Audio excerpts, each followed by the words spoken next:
Okay, this is just a really quick video on how to format your cards for the GH6. So what we've got two different card slots for the GH6. So we've got the new CF Express Type B card slot, and we've got the more familiar SD card slot that we had on the GH5. So, and most other cameras have SD card slots, so the likelihood is you've got lots of these cards around. So what we'll do is load these in. This one's come out of a GH5, it's already been formatted for that, so it should in theory work in this without any issues. This is a new CF Express Type B card, so it more than likely won't work. So we'll plug it in and see what it does. It's just come straight out of the packet, so I'm fairly certain it's not going to work. So when we start the camera up, we've got this error, and it's saying it's card slot 1. So card slot 1 on the GH6 is our CF Express Type B. So what we need to do is click the menu button here, go into our menu, and you'll find card format. This is the menu that you'll most likely come in on.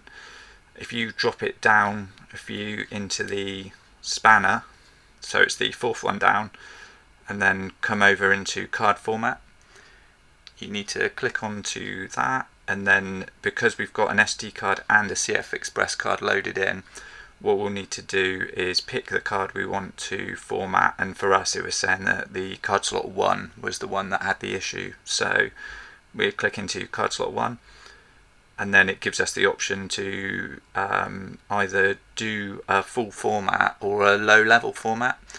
A low level format's not really going to give us what we need here, so what we need to do is a full format on that card,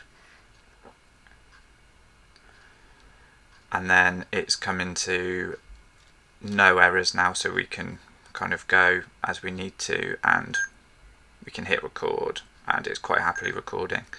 The other thing that's worth knowing on this is that the double card slot function is slightly different to the GH5. So with the GH5, it was fairly easy. You just bought two of the same card. If you had the same make and size, it was particularly easy because you could just format them both, put them in, and it was perfect for the double card slot function because it could quite easily pick up and read the cards.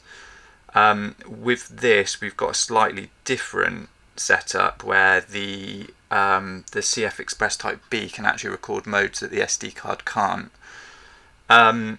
So some of the card slot recording methods we've got things like relay sync, which they'll work to an extent. So the relay sync is to just keep simultaneously recording, and the one you're not recording to, you can actually take out, offload the footage and put it back in.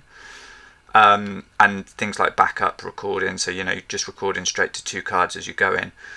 The problem you've got now with this is that the SD card can actually only record a handful of the recording modes. So the newer ones, like the top resolution, say 5.7K at 30 or 60, and 4K at 120, that's not going to work in the SD card. So what we'd need to do for that is just record with the new CF Express card. So technically there's no backup there and no option for relay.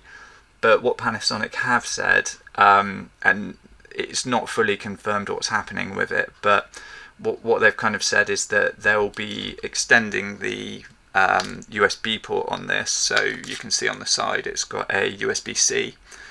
And in a similar way to Blackmagic, the way they've done it, they're going to offer the ability to record onto a little SSD drive. So you could just have your cable coming out with a little hot shoe mount or coming off a cage or something like that.